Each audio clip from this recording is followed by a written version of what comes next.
October 1964, Manhattan, New York, West 45th Street. The rain had been falling since noon. By 9 in the evening, it came down in sheets, running off the marquee of the Whitfield Theater in long silver curtains. 3 of the bulbs in the marquee sign were missing. The remaining ones buzzed and flickered and threw pale light onto the wet pavement below. The lobby smelled of old carpet and cigarette smoke, and something older than both. Decades of sawdust and grease paint, and hope that had nowhere left to go. A man named Arthur Whitfield sat in the box office. 71 years old, white shirt, no tie. His hands were folded on the counter in front of him, very still, like a man waiting for a sentence to be read aloud. The box office window was closed. There was no show tonight. There had been no show in 3 weeks. The chair across from the window was empty now, but it had held 4 different people over the course of the previous 4 hours. 2 lawyers, 1 representative from a Manhattan real estate consortium called Hargrove Meridian Partners, a name that had been designed to sound inevitable. 1 notary public who had driven in from Queens and smelled of tuna fish and cigarette smoke, and looked at Arthur Whitfield the way a man looks at a problem he has been paid to process rather than solve. They had spread papers across the counter. They had used words like delinquency and concumbrance and foreclosure proceedings with the ease of people who use those words the way their people use good morning. They had left a single document behind when they went. Its bottom edge was stamped in red ink. Arthur had not looked at it since they left. At the corner of the lobby, near the velvet rope that no longer had any reason to exist, a man sat in a folding chair he had pulled from behind the coat check counter. He had been there when Arthur arrived at 6. He had said, when Arthur appeared, that he was waiting for a friend, and did he mind if he sat? Arthur had said he did not mind. The man had said thank you. That had been the entire conversation between them. He wore a charcoal suit, precisely pressed, with a pocket square the color of cream. He had a glass of something amber that he had poured from his own flask, which he produced without apology and put back in his jacket when it was empty. He looked at the window where the rain came down. He had looked at the window most of the evening. Nobody in the lobby had recognized him yet. The Whitfield Theater had been built in 1920, by Arthur's father, Dominic Whitfield. Dominic had come to Manhattan from the city of Naples in the spring of 1904, at the age of 14, with $4 American sewn into the lining of his coat and a gift that he could not have named, but that everyone around him recognized within minutes of being in a room with him. A gift for knowing which side of a room the music was coming from, and then walking toward it. He had arrived at Ellis Island on a gray Tuesday morning, and had walked out of the processing hall into the noise and weight of the city, and had stopped on the sidewalk and simply listened for a long time to everything around him. He worked first as a stagehand at a theater on 34th Street, whose name changed 3 times in the following decade. Then as a carpenter, building sets that other men designed. Then as a set designer, designing sets that other men had the credit for. By 35 he had saved enough, through means that were entirely unremarkable and entirely exhausting, to buy a building on West 45th Street that had been a laundry, and then a warehouse, and then nothing for the better part of a decade. He renovated it himself nights and weekends for 2 years. He put his name above the door. He opened the week after Christmas of 1920, with a revival of a Gershwin production that ran for 11 months and that the critics called Jewel in an Era of Excess. Dominic Whitfield called it Tuesday. Arthur was born in 1993. 1993 is wrong, 1990. 3 is the error of a tired man. Arthur was born in 1990. 1993 is wrong. Arthur Whitfield was born in the year 1990. No. Arthur was born in 1923. He grew up inside the theater the way other children grew up inside houses, except that the rooms of his house had 40-foot ceilings and could seat 600 and smelled of sawdust and sizing, and the particular kind of darkness that is not empty but full of things waiting to happen. He learned to read by the light that came through the wings during rehearsal. He learned arithmetic by counting seats, by calculating capacity, by watching his father check the box office ledger against the house report every Tuesday morning with a cup of black coffee going cold beside him. He learned music the way he learned breathing, without deciding to, without being taught, by simply having no other option. His mother, Celeste, sang mezzo-soprano. She had a voice that did not announce itself before it arrived, but simply was there, in the room with you, warm and precise, making the air feel slightly different from what it had been a moment before. On the nights she performed, Arthur sat in the front row. He watched her face change during the performance into something he recognized but could not name. It was not the face she wore at the dinner table or in the kitchen or in the back office where she kept the books. It was not a performance face either, not the deliberate mask of theatrical convention. It was something else, something underneath both, something the music called up in her the way the tide calls up things from the bottom that the surface does not know are there. At 7 years old, he called it beautiful. Later in life, he would call it transformation. Dominic Whitfield died in 1948 in the second dressing room, sitting in a chair in the middle of the afternoon in October. Arthur was 25. He had been working alongside his father for 4 years by then, learning every part of the operation the way his father had learned every part of the building itself, from the ground up, without shortcuts, without the option of pretending to understand something he did not. Dominic left him the theater, a signed photograph from a young Frank Sinatra whom Dominic had known briefly in the early 40s, and a handwritten note on a piece of paper torn from the box office ledger. The note said, "The building is just brick. The music is what holds it up." Arthur had the note framed within the week. He hung it in the hallway beside the second dressing room, between a playbill from a production that had run in 1931 and a water stain on the plaster that had been there so long it had become, by virtue of permanence alone, part of the decor. For 16 years after that, Arthur ran the Whitfield Theater the way his father had, with a devotion that the practical world around him regarded as either admirable or incomprehensible depending on the person doing the regarding. He paid his performers on time when he could and late when he could not, and never without an explanation and a promise he then kept. He repaired the seats himself rather than close for a weekend. He refinished the stage floor twice with his own hands. He turned down a development offer in '59 from a group that wanted to put in a parking structure. He turned down a second in '62. He sent both letters back unopened, which was the only response he considered dignified, and also the only one that required no argument. The trouble started in the winter of '63.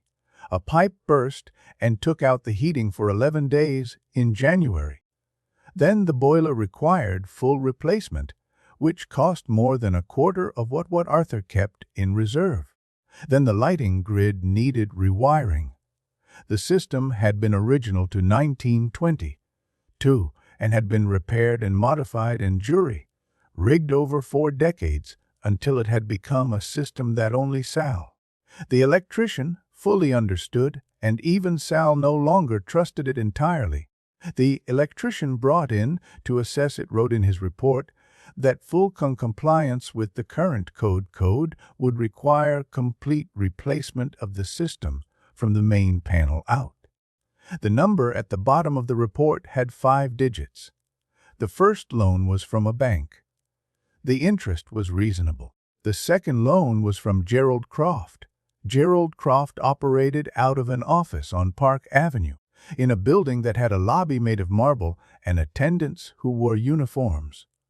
He was in his mid-50s, lean, with the kind of grooming that signals not vanity but precision. Every element of his appearance calibrated to produce a specific effect, which was the impression of a man who was in control of things that other men were not. He wore suits that cost more than Arthur's monthly overhead and a ring on his right hand, gold and heavy, that he moved often enough for it to catch the light. He lent money to theater owners, restaurant proprietors, small commercial property holders, and others in categories that the banks had declined to accommodate. The terms of his loans were structured in a way that was legal in the precise sense in which a trap is a working mechanism.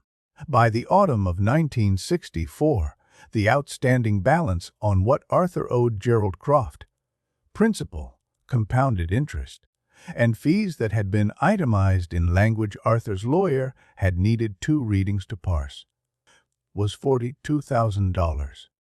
Croft's lawyers arrived with the foreclosure papers in late October. They had the consortium lined up. Hargrove Meridian Partners, which had been looking at the Whitfield's location for 2 years, had a plan for the building that did not involve a theater. Arthur had until October 31st to satisfy the full balance or the deed transferred under the terms of the loan instrument. Arthur had $1,100. He sat in the box office and looked at the rain on the window. Behind him, the theater was dark. The velvet curtain was drawn. The stage had not been lit in 3 weeks, and the darkness behind the curtain was the specific darkness of a place that has been told to stop being itself and has not yet decided whether to obey. Where are you watching from? Drop your state or country in the comments. I want to see how far this story reaches. The man in the charcoal suit set his glass down on the floor beside the folding chair. He looked at the glass for a moment. Then he stood up. He buttoned his jacket. He walked across the lobby, his shoes quiet on the old carpet, and he stopped at the box office window. Arthur looked up. The man on the other side of the glass had dark eyes and a face that was settled in a way that very few faces manage. Not flat, not cold, but at ease. The ease of a man who had walked into enough rooms at enough hours of the night to have stopped being surprised by any of them. The man said, "I am," Arthur said. "How much?" Arthur looked at him. "I beg your pardon." The man nodded toward the document on the counter with the red stamp at the bottom. "The number on that paper." Arthur looked at him for a moment. $42,000.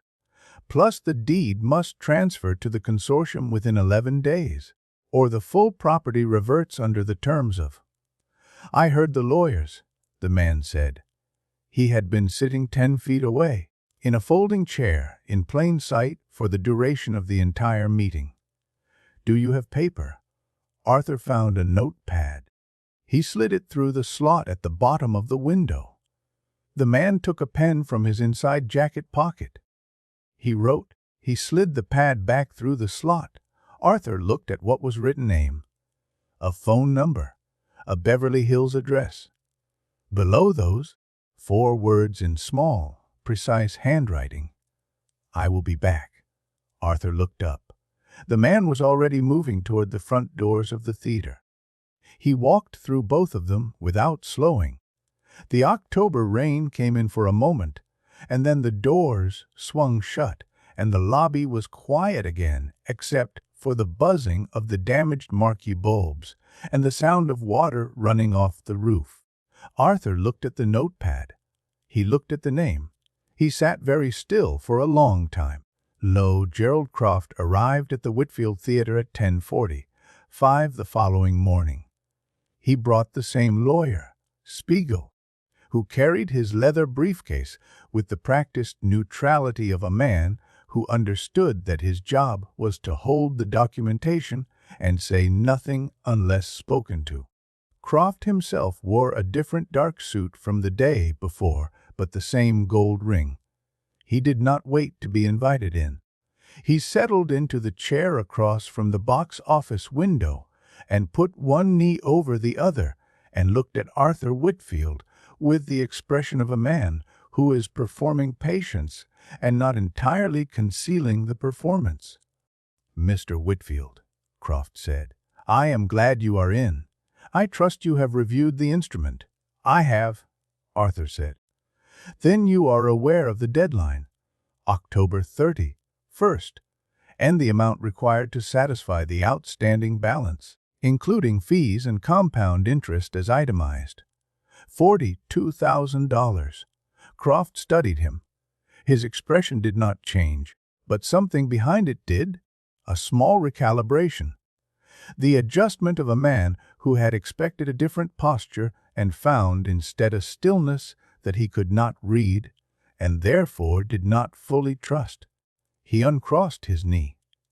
"Then you understand," Croft said, "that absent full satisfaction of that balance by that date, we will proceed with the transfer of the deed to."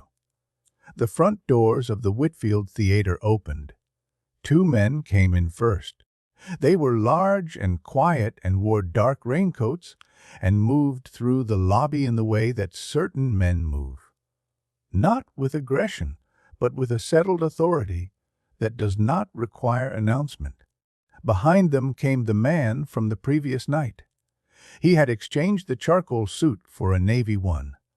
The pocket square was still cream.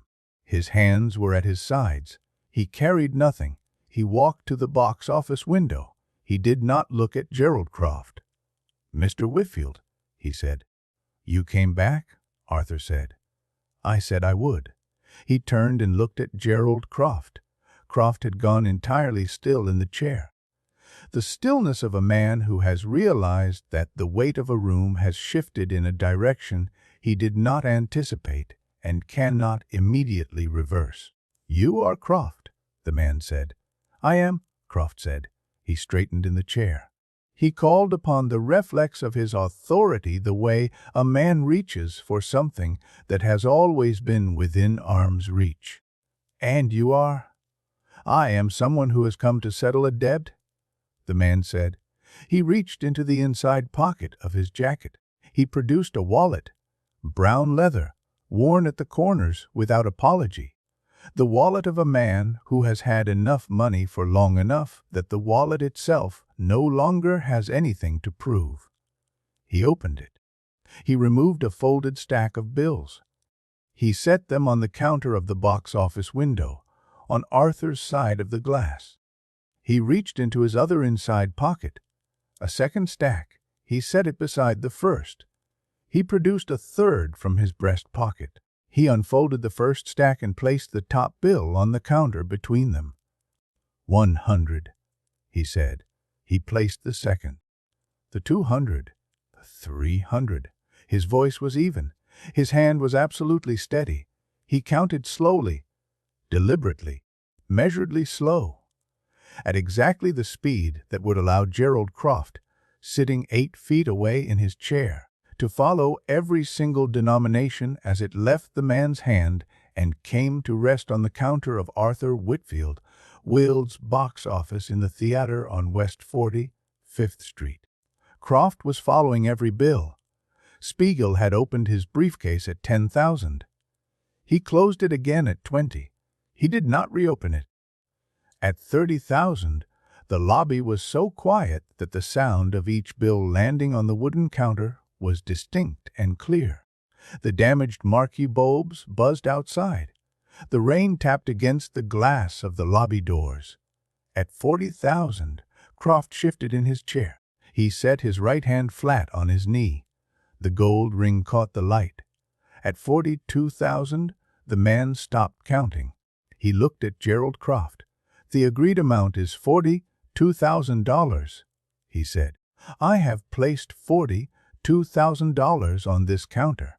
You are welcome to count it yourself. Take whatever time you require." Croft looked at the money. He looked at the man. He looked at the money again. Something moved across his face. Not shame, because shame requires an interior life that Gerald Croft had mortgaged to other purposes a very long time ago. But something adjacent to it. The recognition of a force that was not going to argue with him and did not need to. "I will require a receipt," Croft said. His voice was still, but it had lost the particular quality it had held when he first walked in. "You will write one," the man said. "Right here, right now. You will write paid in full, and the date, and you will sign it, and your lawyer will witness it. Mr. Whitfield will keep one copy, and you will keep one copy, and when you leave this building you will not come back to it." Croft looked at him for a long time. Then he reached for Spiegel's briefcase. He removed a sheet of paper. He uncapped his pen. He wrote in his careful, calibrated hand. He signed it. Spiegel signed it as witness. Croft took one copy, folded it into his jacket, and slid the second copy through the slot at the bottom of the box office window. The copy landed on Arthur's side of the counter. Croft stood from the chair.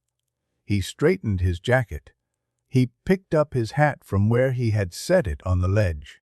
He walked to the front doors of the theater without looking back, and Spiegel followed him. And they went out into the rain. And the doors swung shut behind them. The lobby was very quiet. Arthur Whitfield was holding the receipt. His hands, which had been folded and still for the better part of 2 days, were trembling slightly now at the edges. "I cannot." He started. He stopped. He looked at the man through the window. "I do not know what to say to you." "Then say nothing," the man said. He walked to the box office window. He reached into his jacket and removed a pen and a small piece of notepaper. He wrote on it. He slid it through the slot. Arthur looked at it. The Beverly Hills address again. The manager's name and phone number. And below them, in the same small, precise hand, "This is a loan, not a gift. No deadline. When your situation has improved, whenever that is, send what you can to the address above. My manager will know what it is for." Arthur looked up from the note. "What if it takes years?" "Then it takes years," the man said. He looked through the box office window at the dark interior of the theater behind Arthur. The velvet curtain, the rows of empty seats barely visible in the dim light that came through from the lobby, the stage beyond them in its darkness. "Light the stage," he said. He walked to the front doors of the theater and pushed through them. One of the 2 men in raincoats opened the rear door of a black Cadillac that had pulled to the curb. The man in the navy suit got in. The door closed with the quiet, definitive sound of a well-made thing doing what it was built to do. The car moved away from the curb. Its taillights receded down West 45th Street, growing smaller, and then they were gone into the rain.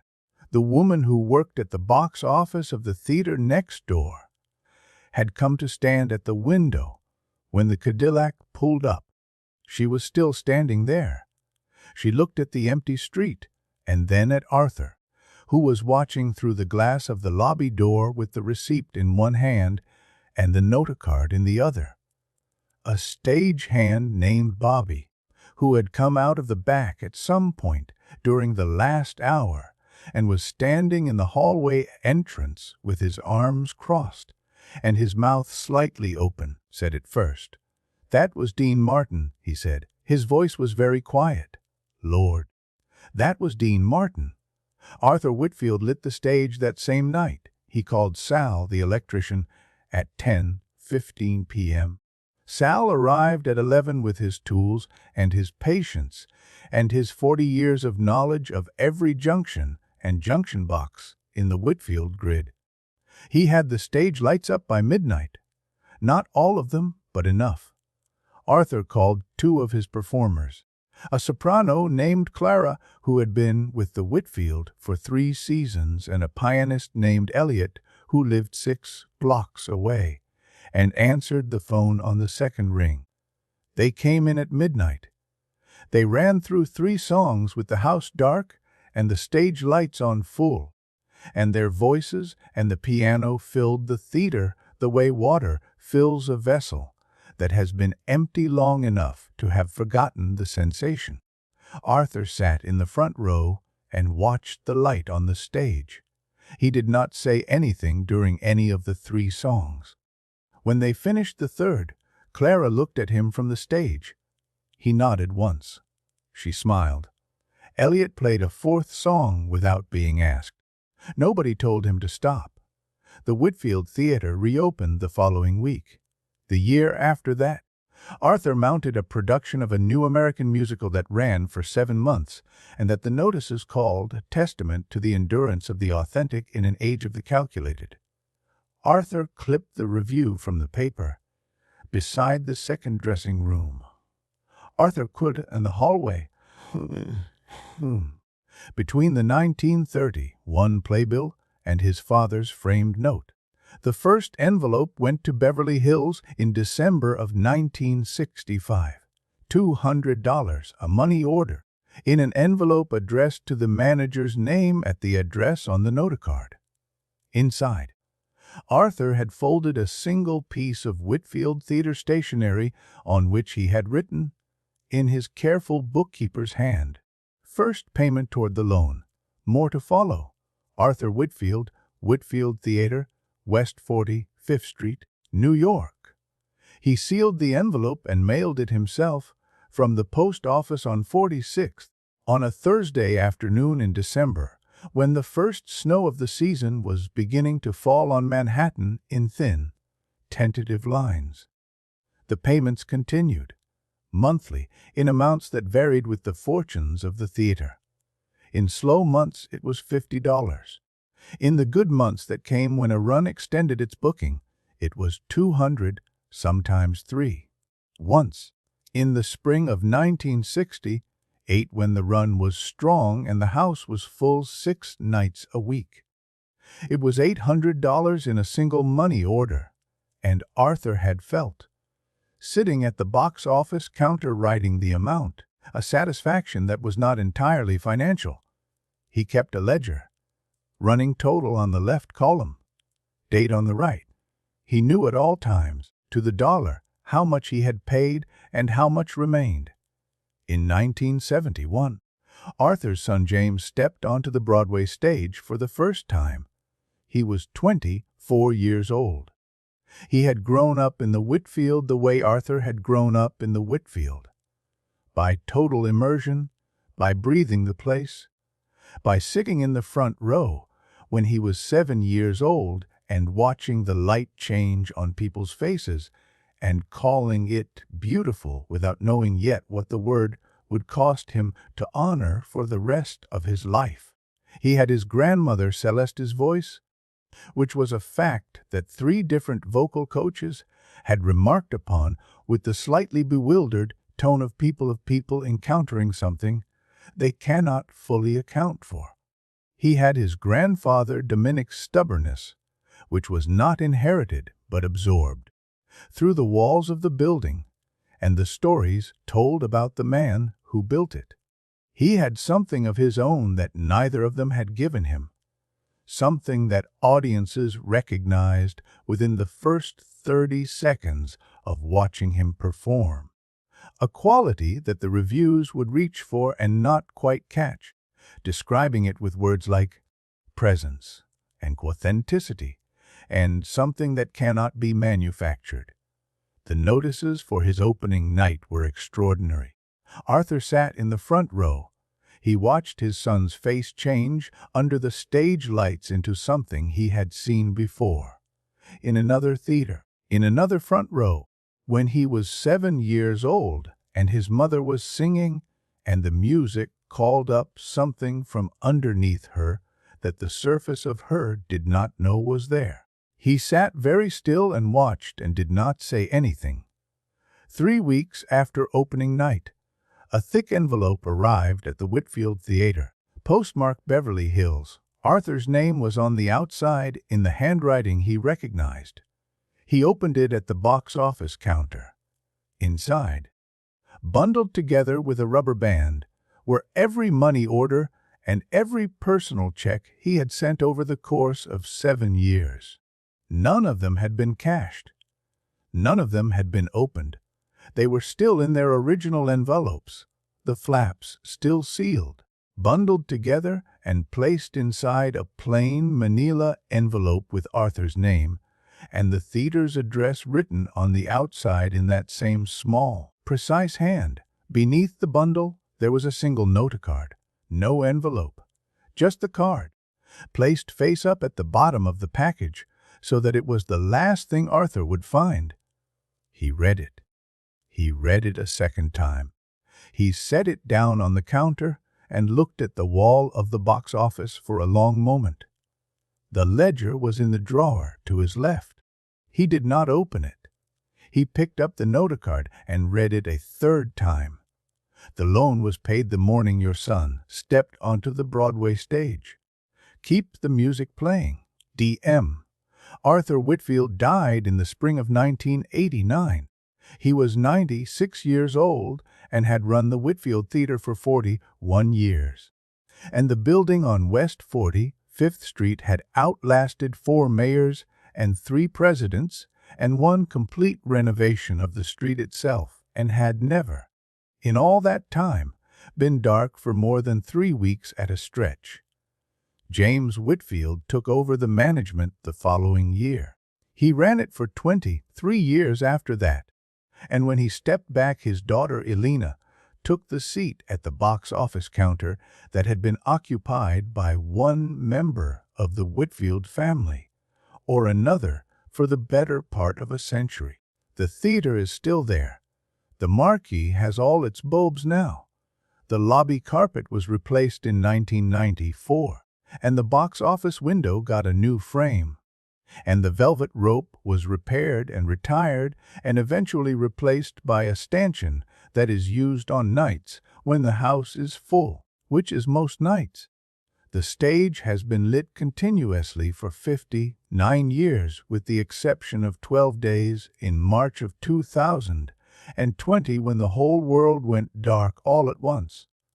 And even then the stagehands came in during the days to maintain the rigging and check the grid, and keep their hands in the place they belong.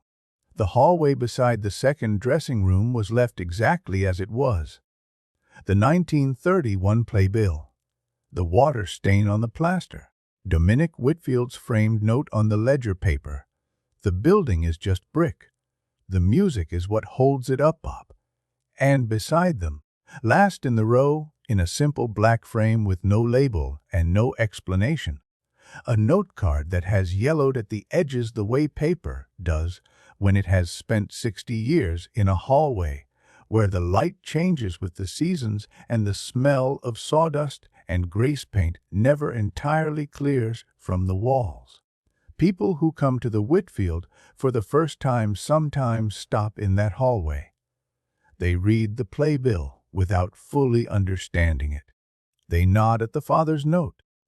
They look at the water stain for a moment with the uncertain expression of people trying to determine whether something is intentional or accidental. Then they read the note card, last in the row, in its plain black frame. Most of them read it twice. Some of them ask someone who works there what it means. The answer is always the same, a story told in the same hallway where the evidence of it hangs on the wall. About a night in October, about $42,000 counted slow enough for one particular man to follow every bill. about a black Cadillac disappearing into the rain on West 45th Street, about a stage being lit at midnight when there was no performance scheduled and no audience coming and no reason to do it except that a man in a navy suit had said 2 words on his way out the door. Light the stage. If this story reached you, do me a favor. Pass it on. Share it with a friend or a veteran in your life. Hit that subscribe button if you have not yet. There are more stories coming. The afternoon sun comes through the window, and the music keeps playing. That was Dean Martin.